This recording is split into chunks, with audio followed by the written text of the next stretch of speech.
Insurance Nick. JoshD. All right, we're coming to you here from Lineman Insurance. This is the second level of our office here that we've turned into a studio so we can bring a show to you every week. So today we're going to talk about a couple of things. Obviously, well, there was football this week. I know. There's enough right there. We don't really want to go too far into that yet. We'll let the cat out of the bag. But, there's some things you did this weekend. What was going on? We actually enjoyed our time on Saturday at DeBuck's family farm. Okay, so we've got that. And then we're going to wrap up with some Facebook groups that are out there that, they're great resources and people don't understand what might be out there for them to take advantage of. But we're going to go ahead and show you some things that you can use that will help you. So enjoy this and stick around for the show.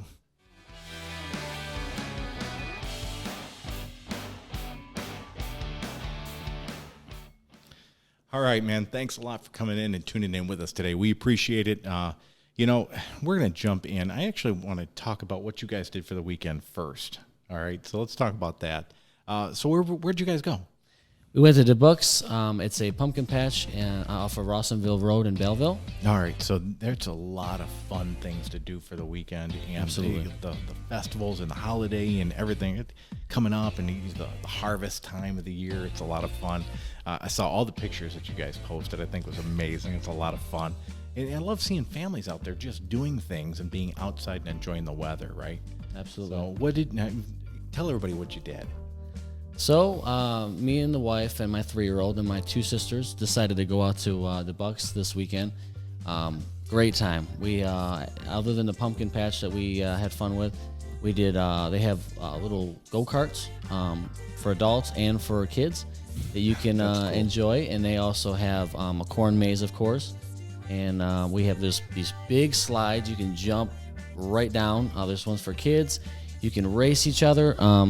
There's a lot of fun with that. And, of course, can't forget the apple cider and donuts. So that was a great outing and great event. We've been there twice. This is 2 years in a row, and we love it. That's awesome. Where's that located at? I know it's in Belleville, but where at?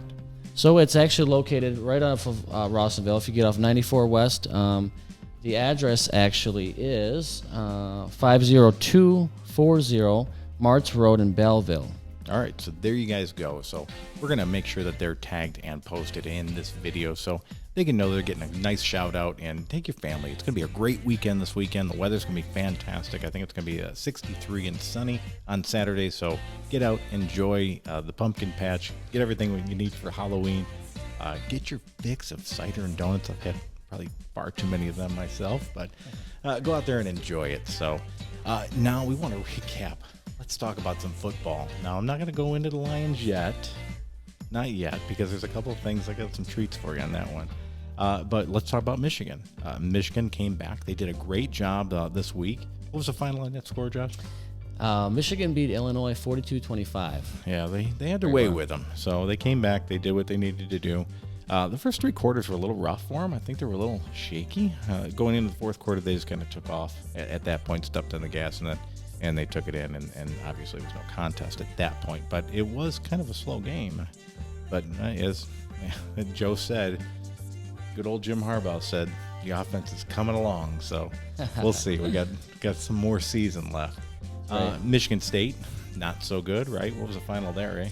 It was 38-0. Wisconsin kind of beat them around a little while, but that's a tough team, though, right? I mean, yeah. Wisconsin's they're contenders, so they just had their way with them, and it just kind of is what it is, and fell a little short for Sparty, unfortunately. But hey, last night, I mean, how about them refs, eh? What a great game. You know what? I got a quick video I want to plug in right here from Help Me Hank. I think it's fantastic. So thanks a lot, Help Me Hank, and your team. Check this out. Tonight, a Help Me Hank investigation, focusing on the story that has rocked Detroit sports fans and left Packer fans pleased as cheese. The larceny at Lambeau has even captured the attention of Barry Sanders, and that dude hasn't talked in years. The focus, the refs, who some allegedly spotted attempting the Lambeau leap in the pregame. Their shady calls causing chaos and ultimately handing the Pack a big win.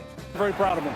Detroit versus everybody. We've heard it before. Sure, it's catchy. It looks great on a sweatshirt. But after Monday night's game, Detroit's real enemy, the refs on the field. So there you go. That's the story. I can tell you guys all the time.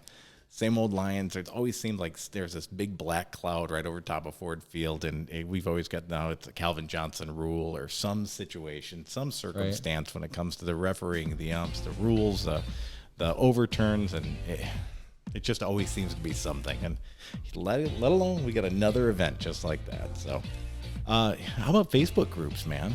Oh, right? Love Facebook groups. There's so many great Facebook groups in the community that we always say that people should take advantage of. In my experience, back in last May, me and my wife had the scare of our AC compressor going out.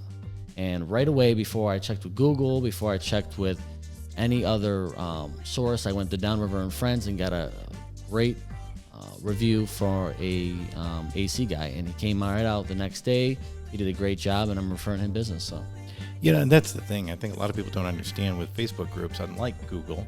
You go to Google, you do a search, you can see what somebody's review is, and fantastic. You know, way to go. It's a 5-star or whatnot. But you're really not getting that interaction, that immediate sounding board, that feedback to say, hey, I've used this, or I'm thinking about using this person, or what does anybody know? And you're getting immediate feedback. And that's really what I think everybody's looking for when they're looking for referrals of somebody from a service industry. Maybe, you know, if you need insurance, you need car dealers, whatever it might be. It's a great sounding board for people to utilize. But I saw a story today that I think is what really resonated with me even more so. There was a young family that was looking for some support and some help or some ideas because her child was struggling at school, and she was just reaching out because she needed help. And when you see that and you recognize that, there was so many great comments in that thread trying to help her, or at least try to maybe, have you thought of this? Have you thought of that? Have you thought of this? And it was unconditional help that somebody was given.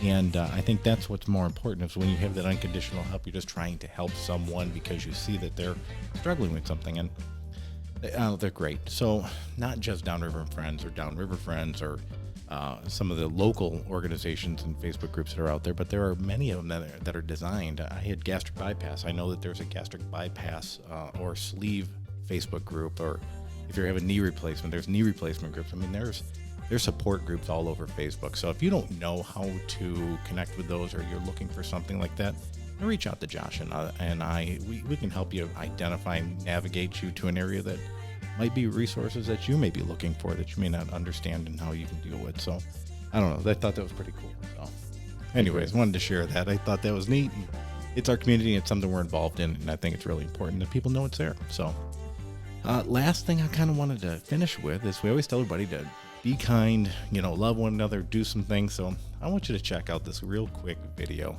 I think it really sums up kind of how we feel. So it being football season, everything else, if you heard this story, then fantastic. If you did not and you didn't catch it, well, check this out. We've got a college offensive lineman, and he was raised by his stepfather, came into his life when he was 2 years old. And, let's watch this video. This morning, the best play in college football so far this year, and the power of a name. George Grimwade is a senior offensive lineman at Samford University in Alabama. He came up with a surprise for his stepdad, who's been by his side since he was 8 years old. Grimwade legally changed his name and then his jersey to reflect his stepdad's last name. And here's the moment his stepdad found out. You know how much I love you, right? Yeah. And how I always, treasure the time I have with you. Yeah. Now you're my world. I got my last name changed. I love you so much, Dad. Wow. George showing his stepdad the paperwork and his new jersey. That's what a awesome. wonderful touch. Yeah. That was What a great story. Yeah. So there you go. Got your Kleenexes. There's your feel-good story of the day. Enjoy it. We hope nothing but the very best for you. And every week we're going to come back on here. We're going to talk about great things going on in our community, some great businesses. So if you're out and about looking for something to do for the fall season, make sure you check out DeBuck's corn maze, and pumpkin patch. So there you go. Check that out. Other than that, you know what? Tune in next week, see where we're at, see what we're doing, see what we're involved in, because we love to have you along. Talk soon, guys. Take care.